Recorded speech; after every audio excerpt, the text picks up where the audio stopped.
ಸಾಮಾನ್ಯವಾಗಿ ಜಾಮೂನ್ ಮಾಡಿದಾಗ ಕ್ರ್ಯಾಕ್ ಬಂದ್ಬಿಡುತ್ತೆ ಅಥವಾ ಪಾಕ ಸರಿಯಾಗಿ ಹೀರಿಲ್ಲ, ಪಾಕಕ್ಕೆ ಹಾಕಿದಾಗ ಒಡೆದೋಗುತ್ತೆ, ಇದೇ ಕಂಪ್ಲೇಂಟ್. ಸೊ ಇವತ್ತಿನ ವಿಡಿಯೋದಲ್ಲಿ ಉಂಡೆ ಯಾವ ರೀತಿ ಮಾಡಬೇಕು, ಪಾಕ ಯಾವ ರೀತಿ ಮಾಡಬೇಕು, ಯಾವ ರೀತಿ ಕ್ರ್ಯಾಕ್ ಇಲ್ಲದೆ ಜಾಮೂನ್ನ ಕರಿಬೇಕು ಎಲ್ಲವೂ ಸಿಂಪಲ್ಲಾಗಿ ಹೇಳ್ಕೊಡ್ತೀನಿ. ಮೊದಲನೇ ಸ್ಟೆಪ್ಪು, ಇನ್ಸ್ಟೆಂಟಾಗಿ GRB ಪೌಡರ್ ತೊಗೊಂಡಿದ್ದೀನಿ. ನೀವು MTR ಬೇಕಾದರೂ ತೊಗೋಬೋದು. ಅಳತೆ ಮಾಡೋದು ತುಂಬಾ ಇಂಪಾರ್ಟೆಂಟ್. 1/4 ಕಪ್ ಆಗೋಷ್ಟು ಜಾಮೂನ್ ಪೌಡರ್ ತಗೊಂಡಿದ್ದೀನಿ. ನಂತರ ಇಲ್ಲಿ 1/4 ಕಪ್ ಆಗೋಷ್ಟು ನೀರನ್ನ ಹಾಕ್ಕೊಂಡು, ನೋಡಿ ತುಂಬ ಪ್ರೆಷರ್ ಕೊಡಬಾರ್ದು. ಚಪಾತಿ ಪೂರಿ ಎಲ್ಲ ಮಿಕ್ಸ್ ಮಾಡ್ತೀವಲ್ಲ, ಆ ರೀತಿ ಪ್ರೆಷರ್ ಕೊಟ್ಟು ಮಾಡಿಕೊಂಡ್ರೆ ಜಾಮೂನ್ ಸರಿಯಾಗಿ ಬರೋದಿಲ್ಲ. ಬೆರಳುಗಳಿಂದ ಸ್ಮೂತಾಗಿ ನಾನು ಹೇಳ್ದಾಗೆ ಮಿಕ್ಸ್ ಮಾಡ್ತಾ ಹೋಗಬೇಕು. ಇನ್ನೊಂದು 1/4 ಕಪ್ ಆಗೋಷ್ಟು ನೀರನ್ನ ಹಾಕ್ಕೊಂಡು ಮಿಕ್ಸ್ ಮಾಡ್ಕೊಳ್ತಾ ಇದ್ದೀನಿ.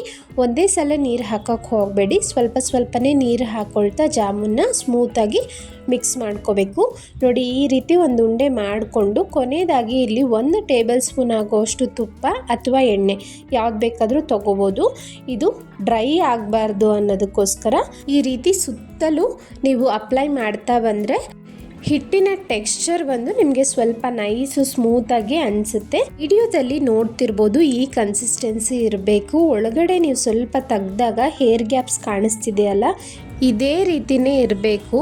ಈಗ ಇದನ್ನು ಒಂದು ತೇವದ ಬಟ್ಟೆಯಿಂದ ಕ್ಲೋಸ್ ಮಾಡಿ ಇಡಿ ಅಥವಾ ಒಂದು ಬೌಲ್ನ ಕ್ಲೋಸ್ ಮಾಡಿ ಒಂದು 10 ನಿಮಿಷ ಬಿಡೋಣ. ಸೆಕೆಂಡ್ ಸ್ಟೆಪ್ಪು, ಈಗ ಪಾಕ ರೆಡಿ ಮಾಡ್ಕೊಳ್ಳೋಣ. 1/4 ಕಪ್ಗೆ ನಾನಿಲ್ಲಿ 2 ಕಪ್ ಆಗೋಷ್ಟು ಸಕ್ಕರೆ, 2 ಕಪ್ ಆಗೋಷ್ಟು ನೀರನ್ನು ಹಾಕೊಳ್ತಾ ಇದ್ದೀನಿ. ಸ್ಟವ್ನ ಐ ಫ್ಲೇಮಲ್ಲಿ ಇಟ್ಕೊಳ್ಳಿ. ಯಾವಾಗಲೂ ಸಕ್ಕರೆ ನೀರು ಸಮ ಪ್ರಮಾಣ ತಗೋಬೇಕು. ಈಗ ಸಕ್ಕರೆ ಎಲ್ಲ ನಮಗೆ ಕರಗಬೇಕು ಈ ನೀರಲ್ಲಿ. ಈಗ ಸಕ್ಕರೆ ಎಲ್ಲ ಸುಮಾರು 1-2-3 ನಿಮಿಷದಲ್ಲಿ ಕರಗ್ತಾ ಬರುತ್ತೆ. ಒಂದು ಸ್ವಲ್ಪ ಕೇಸರಿ ಹೂ ಇತ್ತು ಅಂತ ಹಾಕಿದ್ದೀನಿ. ಫ್ಲೇವರ್ಗೋಸ್ಕರ ಒಂದು ಅರ್ಧ ಟೀ ಸ್ಪೂನ್ ಏಲಕ್ಕಿನ ಕುಟ್ಟಿ ಪುಡಿ ಮಾಡಿ ಹಾಕಿದ್ದೀನಿ.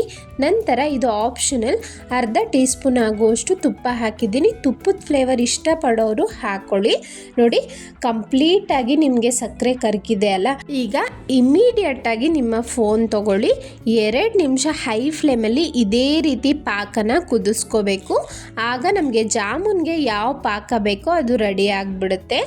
ನಾನಿಲ್ಲಿ ಎಕ್ಸಾಕ್ಟ್ ಆಫ್ಟರ್ 2 ಮಿನಿಟ್ಸ್ ನಾನಿಲ್ಲಿ ತೋರಿಸ್ತಿದ್ದೀನಿ ನೋಡಿ. ಆ ಪಾಕನ ಕೈಯಲ್ಲಿ ಟಚ್ ಮಾಡಿದ್ರೆ ನಿಮಗೆ ಸ್ಟಿಕ್ಕಿಯಾಗಿ ಫೀಲ್ ಆಗುತ್ತೆ. ಈಗ ಸ್ಟವ್ನ ಆಫ್ ಮಾಡ್ಕೊಳ್ಳಿ.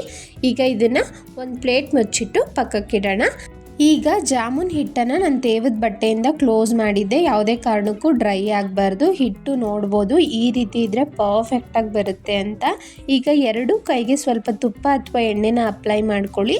ನಾನಿಲ್ಲಿ ವಿಡಿಯೋದಲ್ಲಿ ತೋರಿಸ್ತಿರೋ ಥರ ಅಂಗೈನ ಸಹಾಯದಿಂದ ಸ್ವಲ್ಪ ಪ್ರೆಷರ್ ಕೊಟ್ಟು ಉಂಡೆನ ರೆಡಿ ಮಾಡ್ಕೋಬೇಕಾಗುತ್ತೆ.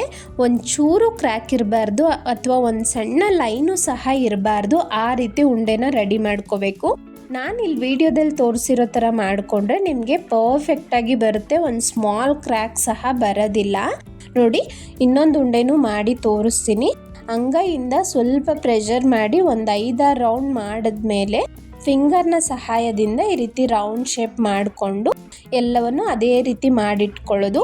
ಇಂಪಾರ್ಟೆಂಟ್ ಸ್ಟೆಪ್ ಏನು ಅಂದರೆ ಈ ಹಿಟ್ಟು ಡ್ರೈ ಆಗಬಾರ್ದು. ನೀವು ಮಾಡ್ತಿರೋ ಉಂಡೆ ಆಗಲಿ ಅಥವಾ ಉಳಿದಿರೋ ಅಂಥ ಹಿಟ್ಟಾಗಲಿ ಎರಡನ್ನೂ ತೇವದ ಬಟ್ಟೆಯಿಂದ ಕ್ಲೋಸ್ ಮಾಡಿರಿ. ನೆಕ್ಸ್ಟ್ ಸ್ಟೆಪ್ ಏನು ಅಂದರೆ ಎಣ್ಣೆ ಟೆಂಪ್ರೇಚರ್ ತುಂಬಾ ಇಂಪಾರ್ಟೆಂಟ್. ಇಲ್ಲಿ ಎಣ್ಣೆನ ಕಾಯೋದಕ್ಕಿಟ್ಟಿದ್ದೆ, ನಾನು ಒಂದು ಸಣ್ಣ ಉಂಡೆನ ಹಾಕಿದ್ದೀನಿ ನೋಡಿ. ಅದು ಒಂದೇ ಸಲ ಮೇಲೆ ಬರದೆ ಸಣ್ಣದಾಗಿ ಬಬಲ್ ಬರ್ತಾ ಒಂಚೂರು ಟೈಮ್ ತೊಗೊಂಡು ಮೇಲೆ ಬರುತ್ತೆ. ಆ ಟೆಂಪ್ರೇಚರ್ ಇರಬೇಕು ನೋಡಿ. ಸ್ಟವ್ನ ಮೀಡಿಯಮ್ ಫ್ಲೇಮಲ್ಲೇ ಇಟ್ಕೊಳ್ಳೋಣ. ತುಂಬ ಎಣ್ಣೆ ಕಾದಿದ್ರೂ ಕ್ರ್ಯಾಕ್ ಬಂದ್ಬಿಡುತ್ತೆ, ಸೀದೋಗುತ್ತೆ. ಎಣ್ಣೆ ಕಾಯ್ದೇ ಇದ್ರೂ ಕ್ರ್ಯಾಕ್ ಬಂದ್ಬಿಡುತ್ತೆ. ಮೊದಲಿಗೆ ಒಂದು ಉಂಡೆ ಹಾಕಿ ಚೆಕ್ ಮಾಡ್ಕೊಳ್ಳಿ ಫಸ್ಟ್ ಟೈಮ್ ಮಾಡ್ತಿರೋರು. ನೋಡಿ ನಾನು ಮೊದಲನೇ ಬ್ಯಾಚ್ನ ಹಾಕ್ಕೊಂಡು ಉಂಡೆ ಹಾಕಿದ ತಕ್ಷಣ ಮಿಕ್ಸ್ ಮಾಡೋಕ್ಕೆ ಹೋಗಬೇಡಿ. ಒಂದು 30 ಸೆಕೆಂಡ್ಸ್ ಬಿಟ್ಟು ಈ ರೀತಿ ನಿಧಾನಕ್ಕೆ ಸುತ್ತಲೂ ಒಳ್ಳೆ ಗೋಲ್ಡನ್ ಬ್ರೌನ್ ಬರೋವರೆಗೂ ಫ್ರೈ ಮಾಡ್ಕೋಬೇಕು. ಇದಕ್ಕಿಂತ ಜಾಸ್ತಿ ಬಿಟ್ಟರೆ ನಮಗೆ ಸೀದೋಗ್ಬಿಡುತ್ತೆ. ಈ ಬಣ್ಣ ಬಂದರೆ ಸಾಕು. ನೋಡಿ ಸೆಕೆಂಡ್ ಬ್ಯಾಚು ಸಹ ನಾನು ಈಗ ಎಣ್ಣೆ ಆಲ್ರೆಡಿ ಕಾಯ್ದಿತ್ತು ಅಲ್ಲ, ಮೀಡಿಯಮ್ ಫ್ಲೇಮಲ್ಲೇ ಇರಲಿ. ನೆಕ್ಸ್ಟ್ ಬ್ಯಾಚ್ನು ಹಾಕ್ತಾ ಇದ್ದೀನಿ. ನೋಡಿ ಸೆಕೆಂಡ್ ಬ್ಯಾಚು ಸಹ ಒಳ್ಳೆ ಗೋಲ್ಡನ್ ಬ್ರೌನ್ ಬರೋ ತನಕ ಸುತ್ತಲೂ ಆಗಾಗ ಕೈಯಾಡಿಸ್ತಾ ಫ್ರೈ ಮಾಡ್ಕೊಳ್ಳಿ. ನಿಮ್ಮ ಡೌಟ್ಸ್ ಕ್ಲಿಯರ್ ಆಗಿದೆ ಅಂದ್ಕೊಳ್ತೀನಿ. ಕ್ರ್ಯಾಕ್ ಬರೋದಕ್ಕೆ ಕಾರಣ ಏನು ಅಂದರೆ ಹಿಟ್ಟನ್ನು ಸರಿಯಾಗಿ ಮಿಕ್ಸ್ ಮಾಡ್ಕೊಳ್ದೇ ಇರೋದು, ಹಾಗೆ ಆಯಿಲ್ ಟೆಂಪ್ರೇಚರ್ ತುಂಬಾ ಇಂಪಾರ್ಟೆಂಟ್. ಈಗ ಕೊನೆ ಸ್ಟೆಪ್ಪು, ಪಾಕ ಹೇಗಿರಬೇಕು, ತಣ್ಣಗಿರಬೇಕಾ ಬಿಸಿ ಇರಬೇಕಾ, ಹಾಗೆ ಜಾಮೂನ್ ಬಿಸಿ ಇರಬೇಕಾ ತಣ್ಣಗಿರಬೇಕಾ ಅಂತ ಕನ್ಫ್ಯೂಷನ್ಸ್ ಇರುತ್ತೆ. ಜಾಮೂನ್ ಏನಾದರೂ ಬಿಸಿ ಇದ್ದರೆ ನಮಗೆ ಪಾಕ ಸ್ವಲ್ಪ ಬೆಚ್ಚಗಿದ್ರೆ ಸಾಕಾಗುತ್ತೆ, ಅಥವಾ ಜಾಮೂನ್ ತಣ್ಣಗಾಗೋಗಿದ್ರೆ ಪಾಕನ ಸ್ವಲ್ಪ ಬಿಸಿ ಮಾಡ್ಕೊಳ್ಳಿ.